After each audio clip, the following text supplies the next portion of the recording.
नमस्कार, प्रणाम, आदाब, वंदे मातरम, भारत माता की जय। प्यारे बच्चों, साथियों, मित्रों, सभी का स्वागत है आप सभी का यहाँ पे। जैसा कि आप जानते हैं कि टीआरई 4.0 आपके माइंड में चल रहा होगा, क्या होगा नहीं होगा। टीआरई 4 होगा ही होगा, इस बात की 100% गारंटी है। और आप टीआरई 4 की तैयारी में लगे हुए हैं। इंग्लिश सब्जेक्ट जिनका भी है उनके लिए बातचीत करने वाला हूँ मैं, क्योंकि इंग्लिश की ही बात करूंगा मैं। यहाँ पे देखिए, कल एक इन्फॉर्मेशन आपके लिए आया है 11/1/2026, यानी कल, आज 12 है। थोड़ा हम लेट हैं इस वीडियो को बनाने में। और इसमें क्या बोला गया है, टीआरई 4 में प्रश्नों का जो स्तर रहेगा वो कठिन रहेगा, पहले से अधिक तथ्यात्मक। तथ्यात्मक का मतलब होता है फैक्चुअल, मतलब फैक्ट्स के बेसिस पे। यानी आप किसी भी चीज को पढ़ेंगे वो रेलेवेंट होना चाहिए, लॉजिकल होनी चाहिए। आप अगर सोच रहे हैं कि हम रट के चले जाएंगे और हमारा काम बन जाएगा, वो पॉसिबल नहीं है। इस बात का ध्यान रखना है। और अभी हम बात करेंगे, बहुत ही विस्तार पूर्वक बात करेंगे टीआरई 4 परीक्षा के लिए महत्वपूर्ण बातें। क्या क्या बातें हैं, बोला गया 9वीं से लेकर 12वीं तक पढ़ना सफलता के लिए आवश्यक है। क्या? एनसीईआरटी बुक की बात कर रहे हैं। एनसीईआरटी पढ़ के जाना है। जैसा कि अगर मैं बात करूं टीआरई 1, टीआरई 2, टीआरई 3 में इंग्लिश के कॉन्टेक्स्ट में अगर बात करें तो आपसे एनसीईआरटी नहीं पूछा गया, लेकिन इसकी कोई गारंटी नहीं है कि टीआरई 4 में नहीं आएगा। और यहां साफ साफ शब्दों में लिखा हुआ है कि 9वीं से लेकर 12वीं तक आपको एनसीईआरटी पढ़ना है। और साथ में मैं बोलूंगा एससीईआरटी भी आप पढ़ के जाएं तो आपके लिए बहुत बेहतर होगा। उसके बाद आपका है कि करंट इवेंट यानी करंट अफेयर 2025 तक पढ़ें। कुल 150 अंकों का पेपर रहेगा, जिसमें 30 अंक भाषा से। 30 अंक भाषा से कहने का मतलब होता है कि 22 यानी 22 अंक आपके हिंदी के, और 8 अंक यानी 8 मार्क्स आपके इंग्लिश के रहने हैं। ये आपको ध्यान में रखना है। बाकी 120 अंक से मेरिट लिस्ट तैयार होगा, जो आपका अपना कंसर्न पेपर है।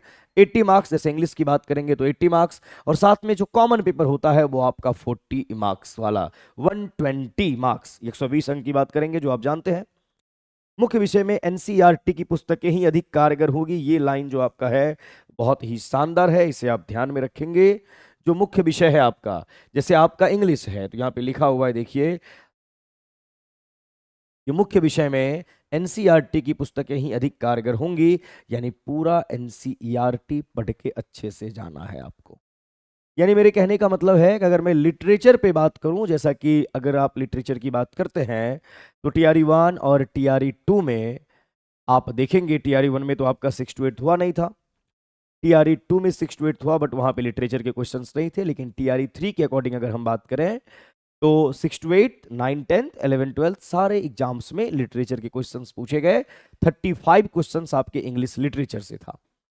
अगर मैं लिटरेचर की बात करूं, आप वर्ल्ड लिटरेचर पढ़ लिए, आपने ब्रिटिश पढ़ लिया, अमेरिकन पढ़ लिए, इंडियन पढ़ लिए, आप लिटरेरी एजेज को पढ़ लिए, एंग्लो सेक्सन से लेके मॉडर्न एरा तक का हर एक लिटरेचर आपने पढ़ लिया अच्छे तरीके से। हर एक चीज आपके जुबान पे है, और आप एनसीईआरटी पढ़ के नहीं जा रहे और एग्जाम में सवाल एनसीईआरटी से आ गया। आप एससीईआरटी पढ़ के नहीं गए, एग्जाम में सवाल वहां से आ गया, तो फिर वो पढ़ा हुआ काम नहीं आएगा। तो मेरे कहने का मतलब ये है कि किसी भी चीज को इग्नोर करना नहीं है।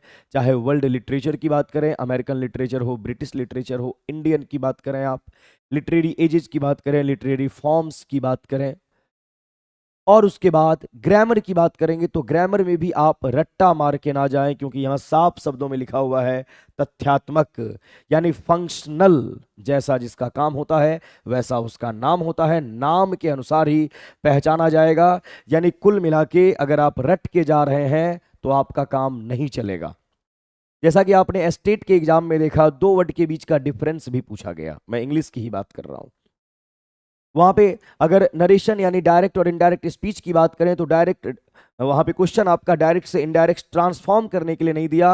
वहां पे डायरेक्ट और इनडायरेक्ट स्पीच के डेफिनेशन को पूछ दिया गया, एक्टिव और पैसिव के डेफिनेशन यानी परिभाषा को आपसे पूछा गया है।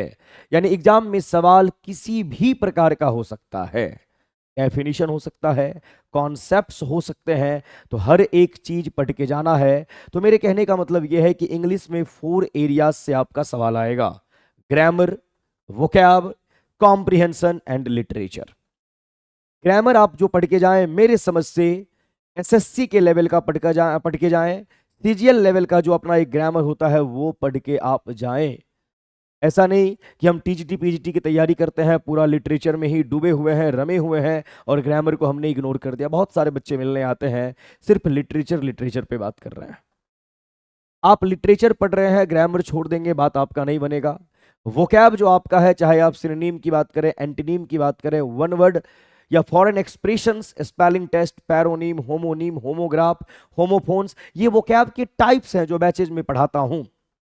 आप साइनो एंटो रट्टा मार रहे हैं, हिंदी वर्ड का हिंदी मीनिंग रट रहे हैं, उससे कोई बेनिफिट आपके एग्जाम में नहीं मिलेगा, क्योंकि इंग्लिश का जो पेपर रहना है मोनोलिंगुअल रहेगा, एक भाषा में रहेगा। इंग्लिश वाले पेपर का जवाब इंग्लिश के साथ ही देना है। हिंदी मीनिंग अगर आप रट के जा रहे हैं, दिन प्रतिदिन आप वर्ड रट रहे हैं और आप समझ रहे हैं कि हम बहुत मेहनत कर रहे हैं, तो आपका मेहनत व्यर्थ हो सकता है।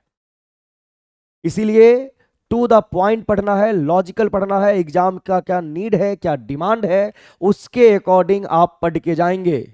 रोट लर्निंग आप नहीं करेंगे, रट्टा आपको नहीं मारना है। आप बच्चे नहीं हैं कि आप रट रहे हैं चीजों को समझ के जाना होगा। चाहे आप ग्रामर की बात करें, वोकैब की बात करें, और सबसे पहले अपने माइंड से ये आप निकाल दीजिए कि वोकैब को रटा जाता है, वोकैब को समझा जाता है।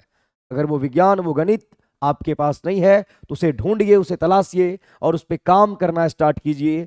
अभी टीआरई की एग्जाम में थोड़ा सा वक्त है, और वक्त रहते अगर सुधर जाएंगे तो आपके लिए बहुत फायदा रहेगा। तो चीजों को रटना नहीं है, चीजों को समझना है। क्लियर? तो grammar, vocab, comprehension, literature, NCERT का बुक्स और एससीईआरटी, हर एक चीज आपको पढ़ के जाना है, ये ध्यान रहे। सब लोग कंसर्न पेपर की बात करते हैं। कंसर्न पेपर का मतलब जो आपका अपना पेपर है। जैसे अगर मैं बात करूं, इंग्लिश 80 मार्क्स का है, सारे बच्चे लगे होते हैं, 80 अंक 80 अंक। कॉमन पेपर आपके लिए ऑक्सीजन का काम करेगा, इस बात का हमेशा ध्यान रखना है आपको। जो 40 मार्क्स का कॉमन पेपर है उसे आप बिल्कुल हल्के में नहीं लेंगे। जहां आप अपने सब्जेक्ट से पीछे की ओर आएंगे, कॉमन पेपर आपको धक्का देके आगे की ओर ले जाएगा। ये कॉमन पेपर का काम है। तो जितना ध्यान आप अपने सब्जेक्ट पे देते हैं, उससे ज्यादा ही कॉमन पेपर पे दीजिए, कम ना दीजिए। क्योंकि आपको अगर टीआरई 4 में सिलेक्शन लेना है तो कॉमन पेपर आपके लिए ऑक्सीजन का काम करेगा। और एनसीईआरटी, एससीईआरटी पे पकड़ आपकी होनी चाहिए। और मैं बार बार कह रहा हूं, रटना नहीं है, चीजों को समझना है। अब आइए यहां पे बात कर लेते हैं कि आप पढ़ते हैं, बहुत अच्छी बात है। पढ़ने के बाद एक मॉक टेस्ट आप जरूर लगाएं। जो बीपीएससी का अपना एक पैटर्न है, उसके अकॉर्डिंग आप डेली कुछ ना कुछ क्वेश्चंस डेली सॉल्व करें। और उसी टेस्ट के लिए हम लोग टेस्ट यहां पे प्रोवाइड करते हैं कि आप कितने पानी में हैं। डेली अपने यहाँ यानी प्लेटफॉर्म बाय नवीन कुमार सिंह, ऑफलाइन बैच की, ऑफलाइन सेंटर की बात करूं या ऑनलाइन सेंटर की बात करूं, अपने यहाँ होता है टेस्ट कॉमन पेपर का। और आपके सब्जेक्ट का डेली टेस्ट होता है मॉर्निंग के टाइम में, इवनिंग के टाइम में। हमारा 3 सेंटर है। ऑफलाइन सेंटर सैदपुर मोड़, भिकना, पहाड़ी, पटना बाजार समिति, और उसके बाद किसान कोल्ड स्टोरेज, मुसल्लापुर हाट। सुबह में और शाम में 7 बजे से ही टेस्ट स्टार्ट हो जाता है। आप जरूर टेस्ट लगाएं अपने सब्जेक्ट का और साथ ही साथ कॉमन पेपर का। और टेस्ट लगाने के बाद टेलीग्राम के माध्यम से आपको उसका रिजल्ट मिलता है, लेकिन वहीं पे आप ना रुकें।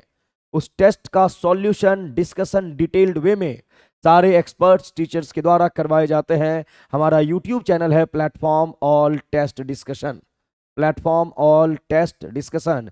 तो आप डेली टेस्ट दें, आप डेली डिस्कशन देखें। टेस्ट देने के बाद जब आप डिस्कशन देखते हैं तो आप देखिए कि सर जो हैं हर एक ऑप्शंस का ऑपरेशन कर रहे हैं। आपको उसे नोट डाउन करना है, या वो टेस्ट आपको पीडीएफ, बोर्ड पीडीएफ के माध्यम से आपके ऐप पे पहुंच जाता है। उसका प्रिंट आउट निकलवा लें। रात को सोने से पहले उसे एक बार स्टडी करके ही सोएं तो सही रहेगा। दोनों, आपका सब्जेक्ट और आपका कॉमन पेपर, बिल्कुल हल्के में आपको नहीं लेना है अगर आपको चाहिए सिलेक्शन टीआरई 4 में तो। क्लियर? तो YouTube के माध्यम से आप जुड़ सकते हैं, टेस्ट के माध्यम से आप जुड़ सकते हैं। अगर बैचेज की नीड है तो बैच भी अपने यहाँ है।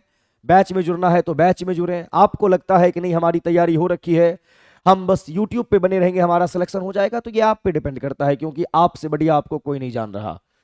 आपकी तैयारी किस लेवल पे है ये आप जान रहे हैं, और बिल्कुल भी गलती नहीं करेंगे। क्लियर? तो YouTube के माध्यम से हो, बैचेज के माध्यम से हो, आप जरूर जुड़ें। तो ये आपका बैच है, विजेता बैच के नाम से, प्लेटफॉर्म बाय नवीन कुमार सिंह ऐप पे ये आपका बैच अगर आपको लगता है कि बैच की नीड है तो ये आपका फाउंडेशन बैच है बीपीएससी टीआरई 4.0 के लिए। विजेता बैच सेशन 6, जहां पे 80 मार्क्स का इंग्लिश और 40 मार्क्स का कॉमन पेपर आपको पढ़ाया जाएगा, चाहे 6 to 8 की बात करें, 9 10th की बात करें, 11 12th की बात करें। ये बैचेज आपका ऑनलाइन मोड में प्लेटफॉर्म बाय नवीन कुमार सिंह ऐप पे है। क्लियर है मामला?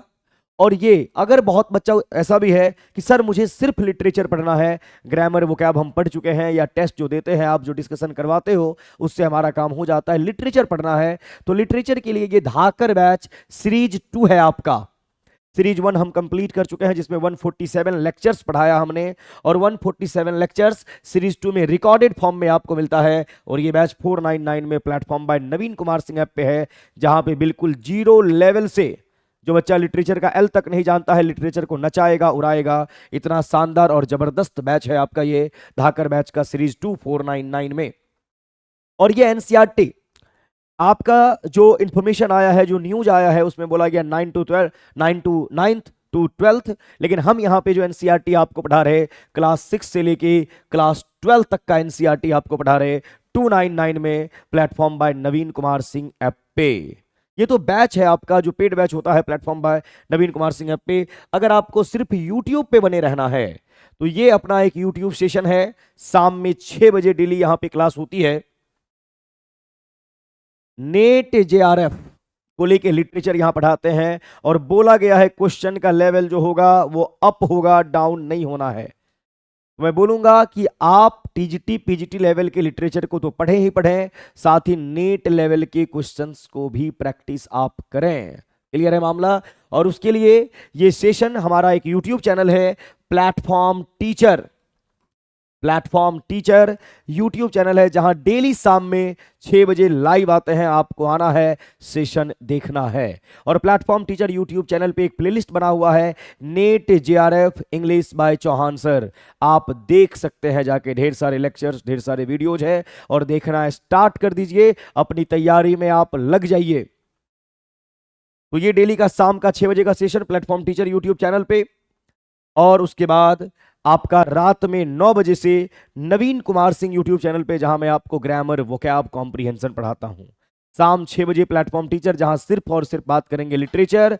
और रात में 9 बजे से आप मेरे साथ ग्रामर वोकैब कॉम्प्रिहेंशन के लिए नवीन कुमार सिंह यूट्यूब चैनल पे मिलेंगे। इस बात का ध्यान रखना है। तो आप अपने आप को देख लें, आप कहां पे स्टैंड कर रहे।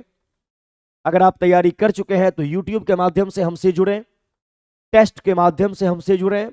अगर आप न्यू कैंडिडेट हैं या थोड़ा बहुत भी लगता है कि नहीं सर तैयारी में थोड़ी बहुत गड़बड़ी है, तो बैचेस से जुड़ के, टेस्ट से जुड़ के, यूट्यूब सेशंस में लाइव आके अपने डाउट को आप क्लियर करें, और तैयारी में अच्छे से लगे रहें, अच्छे से बने रहें। और ये आप बिल्कुल ना सोचे टीआरई 4 आएगा कि नहीं आएगा, टीआरई 4 आना ही आना है। और बहुत सारे बच्चे अभी घर पे बैठे हुए हैं कि नोटिफिकेशन आएगा तो हम आएंगे। तो जब तक नोटिफिकेशन आएगा आप पीछे ना छूट जाएं, क्योंकि जिन बच्चों ने अपना रिदम मेंटेन करके रखा है, लगातार बने हुए हैं, लगातार टेस्ट दे रहे हैं, उनकी तैयारी या उनके तलवार में जो धार होगी वो आपसे कई गुना ज्यादा होगी। इसीलिए आप घर पे हैं, ऑनलाइन के माध्यम से ही जुड़ें, टेस्ट डेली लगाएं और अपने रिदम को मेंटेन रखें, यही मैं कहना चाहूंगा। और